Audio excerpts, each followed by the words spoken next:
네, 여러분 안녕하십니까? 이번 시간에는 지난 4월 29일 날 경기도 이천에서 발생했던 사망자 38명, 부상자 10명 이 발생한 물류창고 건설 공사장의 화재 사고에 대한 얘기를 한번 나눠보고자 합니다. 화재 원인은 이 소방당국 추정에 의하면 엘리베이터 설치 작업을 하다가 용접을 하고 있었는데 그 용접 불티가 튀어서 큰 사고로 이어진 것이라고 합니다. 먼저 이 사고로 희생된 일하는 분들의 명복을 비는 바입니다.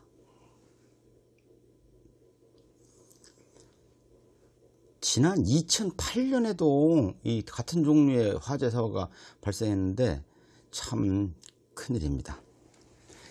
이 시청자 여러분, 냉장 창고는 이 폴리우레탄 단열 작업, 그러니까 말하자면 이 판 사이에다가 폴리우레탄이라는 소재를 넣어서 하고 이제 접착을 잘 해야 되는데, 이렇게 단열 작업을 하고 나면 이제 이 외풍이 완전히 차단되고 거기에 이제 공기를 인위적으로 강제로 집어넣어야 됩니다. 이제 터널 공사나 지하 갱도 공사할 때도 마찬가지로, 그래서 이제 계속해서 이제 공기를 공급합니다. 이 똑같은 식으로 이번 단열 창고 막바지 공사할 때도 그렇게 해야 됩니다. 왜 그러는가 하면 이제 폭발 방지 때문에도 그렇고, 또 하나는 이제 이 폴리우레탄 발포가 안전한 것이 아니고 상당히 독성 있는 가스가 많이 나오고, 그래서 발포 가스도 역시 좋은 것이 아니고 여러 가지 충분한 이 급기를 해줘야 되는데, 건설 현장에 그런 것을 소홀하게 하는 것입니다. 다시 말하자면 이제 냉장 창고 건설에는 이 단열하고 밀폐가 중요한데, 이 접착제로 주로 톨루에닌이 아세톤 같은 것들이 쓰이는데, 이런 것들이 이제 인화성, 말하자면 불에 붙는 성질이 매우 강합니다. 그래서 이제 인화성 물질이 자꾸만 많이 차니까 끊임없이 이제 바람을 보내서 이제 불 붙는 거를 방지를 해야겠죠. 이제 소위 배풍기, 바람 보내는 기계가 있는데, 이걸 이제 꺼놓고 작업하는 경우가 많이 있는 것이죠. 여러 가지 좀 작업 속도가 늦어지고 불편하고 하니까요. 그래서 이제 공사 막바지일수록 이 강제 송풍이 중요한데, 이제 요거를 이제 소홀히 해서 발생하는 것입니다. 특히 이제 엘리베이터 같은 경우는 이제 건물 다 짓고 끄트머리에 이제 하거든요. 반드시 이제 이렇게 용접 작업이 필수이고, 그래서 이제 그런 데서 이제 불꽃이 튀는 바람에 이제 아주 불붙기 쉬운 물질에 갑자기 불이 붙고, 이제 폴리우레탄 소재 벽에 이제 붙고, 바깥에 나가는 개구부들이 이제 찾기 어렵고 그러니까 여러 사람이 이제 희생된 거라고 할 수 있습니다.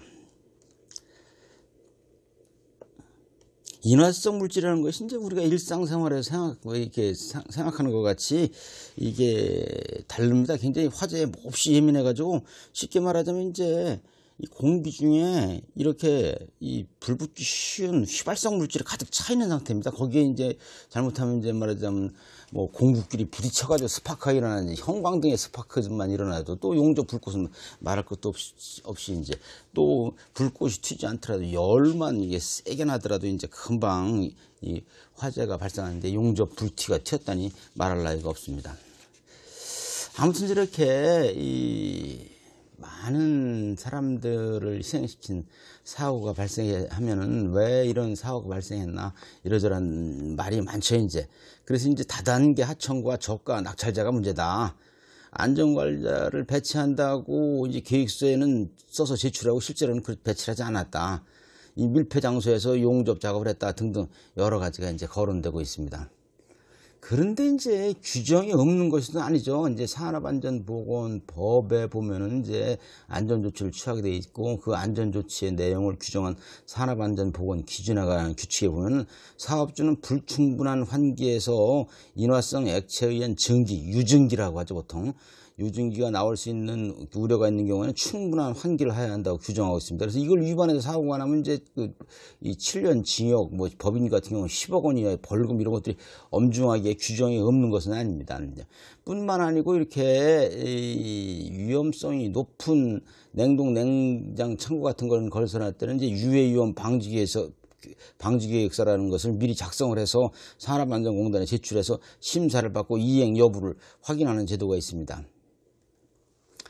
그런데 이제 사업주는 이게 무슨 이유인지 일반적으로 비난하는 것 같이 처벌이 솜방망이 처벌해서 그런지 이런 정해진 기준을 지키지 않고 이 현장에 대해서 이 안전관리 감독을 하는 안전공단에서는 이제 문서로나 경고를 하고 현장에서 형식적으로 인증 사진이나 보내면 그만이다 이렇게 하다가 이런 꼴이 발생했습니다. 또 예를 들면 이제 이런 공사를 할 때 안전관리를 배치하고 작업을 하도록 되어 있는데 이 시공사가 이제 뭐 건우라는 곳인 모양인데 뭐 시공순위가 5, 60 수준이다. 2군 건설업체에 들어가는 모양입니다. 여기서 이제 이천시청에 낸 거에는 10명의 안전관리자, 화기관리자를 배치한다고 되어 있는데 이 한 명도 없었다는 것이 현장에 계시던 분들의 증언입니다. 그리고 또 이제 안전관리자들 얘기를 들어보면 이 안전관리자를 배치한 경우에도 현장 업무보다는 서류 작업에 부딪혀서 딴 걸 못한다. 그리고 막상 안전관리 이 지도 조언을 안전관리자가 하더라도 현장 소장이 이 깔아 뭉개면 그만이다. 이제 이렇게 볼멘 소리들을 하고 있는 실정입니다. 참 걱정입니다. 그리고 이제 이번에 사고가 나니까 뭐 이천시장의 자리에 있었네 없었네 국토교통부 장관이고 무슨 안전행정부인가요? 행정안전부고 뭐 고용노동부고 뭐 이러저러한 데서 이제 그 소위 이렇게 무슨 현직에는 높은 벼슬에 있는 분들이 왔다 갔다 하는데 아무튼 이제 국토교통부에서는 이런 사고가 나니까 이 건설 현장의 안타까운 사고를 좀 예방해야겠다. 그래가지고 이제 건설안전특별법을 만든다고 합니다. 이 건설안전특별법 얘기 뉴스를 제가 보니까 제가 이 변변치 않은 저서에서 한국산업안전 불평등 보고서라는 책이 2017년에 나온 책인데 거기에 제가 이제 이 건설공사 안전관리에 관한 특별조치법을 만들자 그 정책 제안을 한 것과 맥을 같이 하고 있는 것입니다. 이 산재사고 특히 이제 중대사고는 이 건설 현장에서 대부분 발생하기 때문에 이 관련 특별법 제정을 좀 고려할 만합니다. 특정한 산업에서 많이 발생하니까요. 그런데 이제 국토교통부의 장관이 얘기한다는 대로 이제 건설안전특별법이 됐든 제가 저희 책에서 얘기하는 건설공사 안전관리에 관한 특별조치법이 됐든 이런 이제 건설공사의 안전 문제를 규율하는 법은 사실 건설공사를 주도하는 국토교통부에서 만드는 것은 조금 안 맞습니다. 국토교통부를 못 믿거나 국토교통부가 문제가 있다는 뜻이 아니고 이 국토교통부 같은 경우에는 이제 이 토목사업이나 건설사업을 진흥, 조장, 격려하는 곳이기 때문에 그렇죠. 말하자면 이제 안전에 관한 고려는 그런 데에서는 안 한다 해봐도 이제 제2의적으로 고려되기 때문에 만약에 이 국토교통부 장관이 뭐 얘기한 그 건설안전특별법 또는 건설공사 안전관리에 관한 특별조치법 이런 것들을 만들게 되면 이 산업안전 문제에 관해서 노하우도 많고 오랜 경험이 있고 그런 쪽에 특화되어 있는 주무부처인 고용노동부에서 산업안전보건법의 특별법으로 만드는 게 옳은 방향이 아닌가 싶습니다. 그리고 여기서 마지막으로 시청자 여러분께 영국의 사례를 좀 소개하고자 합니다. 이 영국에서는 이제 안전과 보건을 거꾸로 헬스 앤 세이프티, 이 보건, 건강, 세이프티, 안전이라고 합니다. 이제 HS 이런 얘기를 하거든요. 이제 제가 일부러 소개해 드린 것 같이 이제 이 책 제목도 Health and Safety at Work 이렇게 되어 있습니다. 주무부처 이름도 이제 Health and Safety Executive라고 되어 있습니다. 이렇게 영국에서 나온 이 책 한번 보시기 바랍니다. 그래서 지금부터 소개하는 것은 영국에서 아주 오래 사시던 분이 SNS에 소개한 것을 제가 이제 본인의 허락을 얻어서 허락해 주셔서 감사합니다. 여러분들 이해하기 좋게 정리해서 말씀드리고자 하는 겁니다. 그분이 SNS에 올리는 걸 제가 좀 정리한 것들을 소개해 드리도록 하겠습니다. 또 많은 사람들이 죽었다. 이번에는 무슨 바이러스 감염 때문이 아니고 건설 현장의 화재 사고 때문이다. 수년 전에는 배를 타고 제주도로 수학여행 가던 수백 명의 어린 학생들이 한꺼번에 입은 아픈 기억이 아직도 생생하다. 2014년 4월 16일 세월호 사고를 얘기하고 있습니다. 그럼 왜 이런 일이 되풀이 되는가? 나는 이 모든 이유가 근본적으로 우리나라 곳곳에 안전에 대한 국민들의 인식 부족, 각종 내부 장치, 시스템 부족 때문이라고 생각한다. 영국에서 살아본 사람으로 안전, 세이프티에 관한 한 한국과 영국이 너무 차이가 나서 내가 영국에서 경험한 안전을 주제로 한번 쓰고자 한다. 헬스 앤 세이프티, 줄여서 HNS 라고 하는데 영국에 살아본 사람들은 이 단어를 거의 매일 보고 다닙니다. HNS, 영국 사람들이 매일 입에 달고 다니고 어디에서나 쉽게 볼 수 있는 단어이다. 아예 헬스 앤 세이프티 매니저라는 일이 따로 있을 정도이고 영국에 있는 모든 직장과 사무실에는 헬스 앤 세이프티를 담당할 사람을 지정하게 되어 있고 사무실 벽이나 출입문에 그 사람 이름, 전화번호 등을 적어놓게 되어 있다. 그 사람은 그 작업장이나 사무실에 대한 HS에 관한 전적인 책임을 지게 된다. 우리 한국 사회는 헬스에 대해서는 어느 정도 수준에 올라와 있는데 세이프티는 아직 멀었다고 본다. 내가 영국에서 겪은 몇 가지 경험을 통해 세이프티에 대해 영국에서 얼마나 철저하게 관리하고 생활하는지 몇 가지 사례를 통해 보여주고자 한다. 먼저 이 첫 번째 사례입니다. 파이어 드릴, 화재 연습입니다. 처음 영국의 주재원으로 부임한 것이 1999년도이고 내가 일하던 회사 사무실은 테니스로 유명한 윈블던에 위치하고 있었는데 윈블던 역 근처에는 5층 정도의 조그만 건물이었다. 한국에서의 5층은 건물 층에 들지도 못했지만 영국에서는 런던을 제외하고는 5층짜리 건물만 해도 높은 편에 들어간다. 내가 근무하던 곳은 3층, 영국식으로는 세컨드 플로어에 위치하고 있었는데 어느 날 갑자기 화재 경보음이 울린다. 그런데 함께 일하는 영국 직원 말이 파이어 드릴이라고 한다.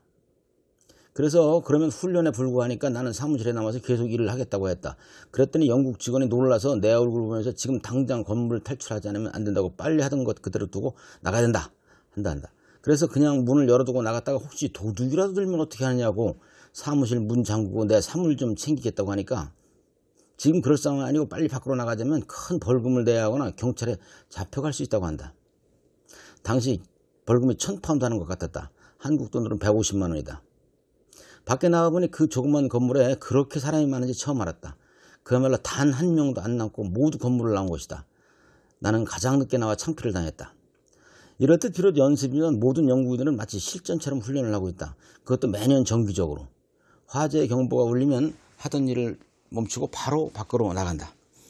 이후에는 적응이 되어 화재 경보가 나면 내가 제일 먼저 나가서 하던 일 멈추고 빨리 밖으로 나가자고 직원들을 재촉하곤 했다.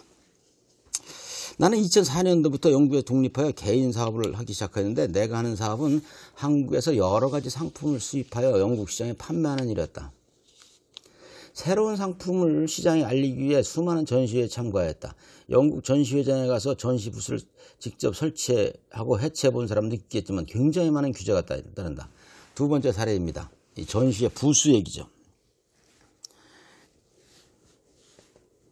전시회 부스 예약을 하는데 그냥 신청서만 제출하는 게 아니라 항상 따라붙는 게 있는데 그것은 헬스 앤 세이프티 계획서를 함께 제출해야 한다.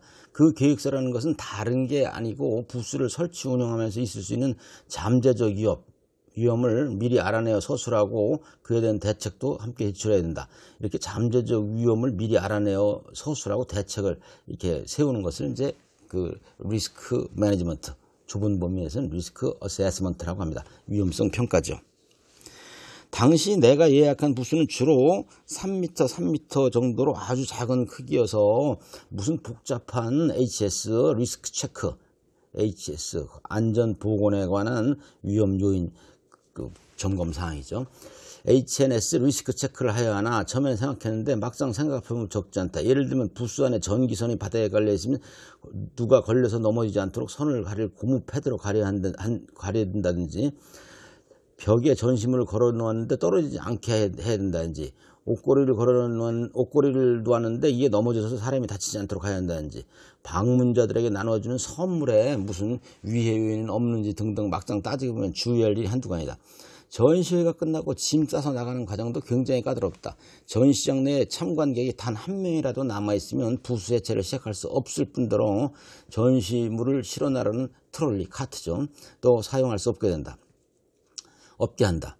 한국에서 사업을 시작하면서 전시회를 몇 번 해봤는데 한국 전시장에는 차량과 사람이 얽히고 설키는 것은 물론 기중기까지 아슬아슬하게 사람 사이로 왔다 갔다 하는 걸 보고 놀란 적이 한두 번이 아니다.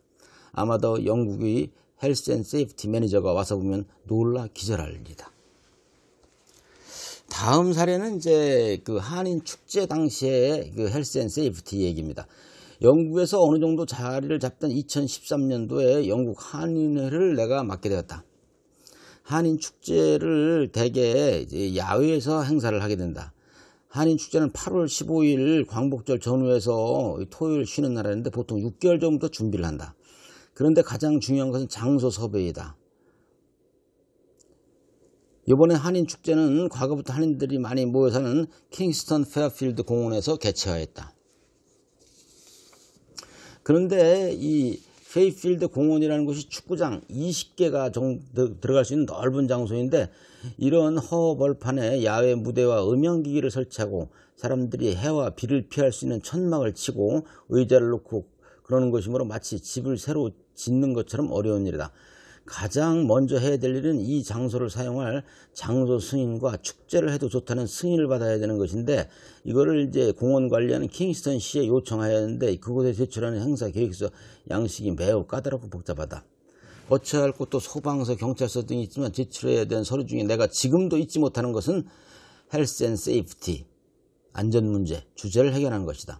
시에서 요구하는 서류 중에 HNS 리포트를 제출했는데 이를 위해서는 그분의 전문 지식이 있는 사람을 선정해서 그 사람이 행사 시에 발생하는 여러 가지 잠재적 위험, 리스크와 해결책을 서술하고 설명해야 되는데 그냥 종이 한 장에 끝나는 것이 아니고 마치 논문집처럼 만들어서 제출해야 되고 무엇보다 중요한 것은 그 행사날에 그 사람이 상주해야 하는 것이다.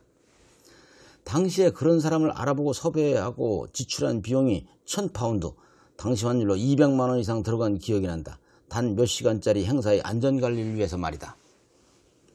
야외에서 행사를 하는데 무슨 위험이 많겠냐면 예를 들면 음향기기를 연결하는 전기선을 바닥에 깔아야 되는데 그 선에 사람들이 걸려 넘어지지 않게 한다든지 전기에 감전되지 않게 한다든지 야외 식당을 운영하는데 거기에 가스불 사용은 안전한지 야외에 고정한 텐트가 날아가지 않도록 제대로 고정해야 하는지 일시에 넘어지지 않도록 사람들이 몰려 넘어지지 않도록 안전요원을 중간중간에 배치하는 일, 차와 사람이 섞이지 않도록 차량 이동하는 길가에 따로 바리케이트를 설치하는 일 등 이루 헤아릴 수 없이 많았다. 네, 이상으로 영국에 살면서 직접 체험한 분의 글을 통해서 영국의 안전과 보건에 관한 일반 시민들의 시민의식 그리고 관청에서 일을 하는 관행에 대해서 잠깐 보았습니다. 그런데 이제 이런 영국 경험자의 SNS 글에 대해서 이런 댓글이 붙어 있습니다. 조금만 볼까요? 우리나라에는 조그만 공사장은 아예 작업 모드 쓰지 않거나 리프트 작업 시 안전 바를 매지 않는 경우가 태반입니다. 또 다른 분의 댓글입니다. 저도 1981년 8월부터 92년 1월까지 약 11년간 미군 부대 근무한 적이 있는데 거기서는 세이프티 퍼스트가 곳곳에 붙어 있습니다. 영내에서는 모든 차량은 30마일을 반드시 지켜야 되고 영내 각종 건설공사는 감독관이 상시 배치되고 블럭을 쌓는데 1cm만 벗어나도 전체를 다 허물고 다시 쌓아야 됩니다. 한국은 자격증 제도가 있으나 인건비 절약으로 실제 고용하지 않고 자격증만 약간의 비용만 주고 임대하는 형식이 만연되고 있죠. 건축의 경우 건축사무소에서 상시 감리자를 배치해야 되고 이천의 경우 안전감독원이 공사 전 과정을 감독했어야 하는 건데 그게 안 돼서 큰 화를 부르고 말았네요.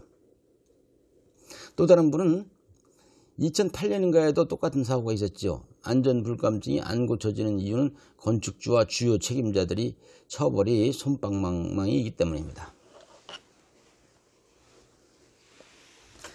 네, 여러분, 지난 4월 29일 이천 냉장 창고 화재 현장 얘기는 이 시간에 이렇게 좀 접을까 합니다. 다시 한번 희생되신 분들의 명복을 빕니다.